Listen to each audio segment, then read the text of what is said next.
Assalamualaikum warahmatullahi wabarakatuh. Bismillahirrahmanirrahim. Bagaimana kabar Anda dan keluarga hari ini? Semoga sehat, sukses dan dalam lindungan Allah Ta'ala selalu. Amin. Sebelum lanjut jangan lupa tekan like, share dan subscribe. Dukung terus channel Istiqomah ini, untuk berbagi kebaikan info Islami, guna meningkatkan iman dan takwa kita kepada Allah Ta'ala serta untuk bekal alam kubur dan akhirat kita nanti. Understand the concept of God in Islam. The best reply that any Muslim can give you regarding the concept of God in Islam is quote to you Surah Al Ikhlas, chapter number 112, verse number 1 to 4, which says, Kul huwallahu ahad. Say He's Allah one and only. Allahu samad. Allah the absolute and eternal. Lam yalid wa lam yulad. He begets not, nor is he begotten. Wa lam yakul lahu kufuwan ahad. There's nothing like Him. This is a four-line definition of Allah Subhanahu wa Ta'ala, which is given in the glorious Quran. Any person says, so-and-so candidate is God, if that candidate fits in this four-line definition, we Muslims have got no objection in accepting him as Almighty God. The first is, Qul huwallahu ahad. Say He's Allah one and only. Second is, Allahu samad. Allah the absolute and eternal. Third is, Lam yalid wa lam yulad. He begets not, nor is he begotten. And the fourth is, Walam yakul lahu kufuwan ahad. There's nothing like Him. This is a four-line definition of Allah Subhanahu wa Ta'ala, of Almighty God, given in the glorious Quran. Any person claiming that so-and-so candidate is God, if that candidate fits in this four-line definition, we Muslims have got no objection in accepting that candidate as God. This Surah Al Ikhlas is the touchstone of theology. It is the litmus test to identify whether the candidate claiming to be God is really a true God or not. For example, there are many people who consider Bhagwan Rajneesh to be God.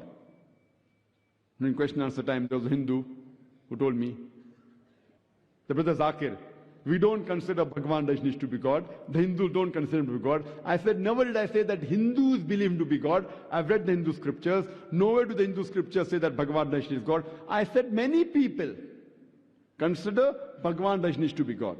Let's put this Bhagwan Rajneesh to the test of Surah Al Ikhlas. The first is, Kul huwallahu ahad. Say He's Allah one and only. Was Bhagwan Rajneesh one and only? Was he the only man who has claimed divinity? There are thousands of men who have claimed divinity. And especially the country where I come from, India, there are tens of thousands of men who have claimed to be God. He's not the only one. But a Rajneesh Bhakt will say, no, he's unique. So let's go to the next test. Allahu samad. Allah, the absolute and eternal. Was Rajneesh absolute and eternal? When we read his autobiography, we come to know that Rajneesh, he was suffering from diabetes mellitus, from asthma, from chronic backache. Imagine Almighty God suffering from diabetes mellitus, from asthma, from chronic backache. Third test, Lam yalid wa lam yulad. He begets not, nor is he begotten. We know Bhagwan Rajneesh, he was born in the state of Madhya Pradesh. He had a mother and father. In 1981, he goes to America. And in the state of Oregon, he starts his village called as Rajneeshpuram. And he takes thousands of Americans for a ride. Later on, the American government, they arrest him. And Rajneesh, he alleges that the American government gave me slow poisoning. Imagine Almighty God being slow poisoned. And in 1985, the American government kicks him out of the country and he comes back to India. And in the city of Pune, he goes back to his center, which is today called as Osho Commune. And if you go to his center in Pune, there is a samadhi. And on the samadhi, there is a stone which mentions there, Bhagwan Rajneesh, Osho, never born, never died, but visited the earth from the 11th of December 1931 to the 19th of January 1990.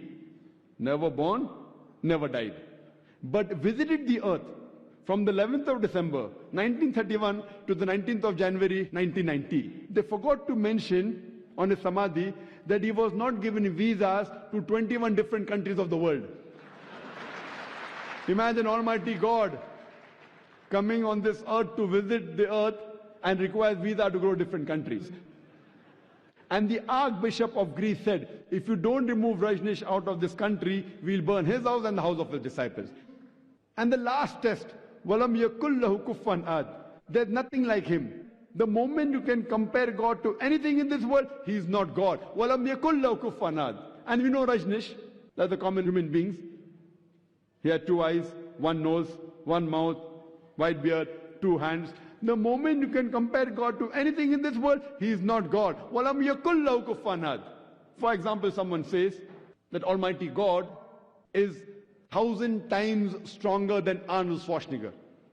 You may have heard the name of Arnold Schwarzenegger, who got the title Mr. Universe, Mr. World, the strongest man in the universe, the strongest man in the world.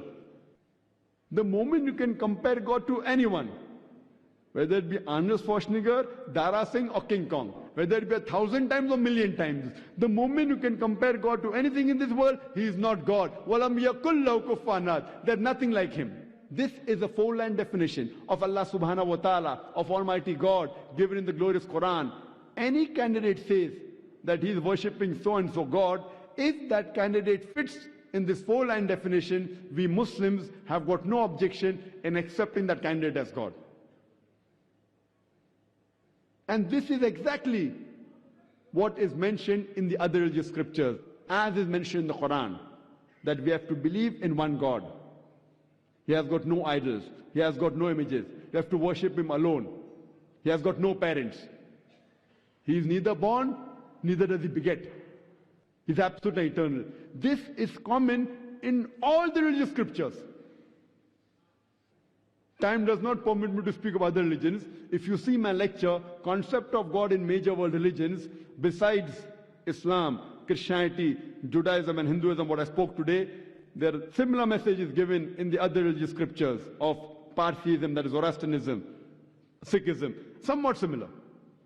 So when this message is common, let us agree today that all the human beings, we will only worship one God, who has got no images, who has got no statue. And we worship him alone and no one else, who has got no parents. He begets not, nor is he begotten. Let's try and understand, as the Quran says, the most important thing when speaking about commonalities is about Almighty God. While doing dawah, you can speak of anything, no problem to start with, but unless you do not come to the topic of Tawheed, your dawah is useless. Any other thing you speak about, you can start with to come to the main point, but until you do not convince the concept of Almighty God, your dawah is useless. So in interfaith dialogue, it's very important that the concept of Almighty God is clarified. Not saying that all gods are the same. Ram is also same, Jesus is same, Allah is same. This is not at all what is mentioned in the scriptures. We have to believe in one true God.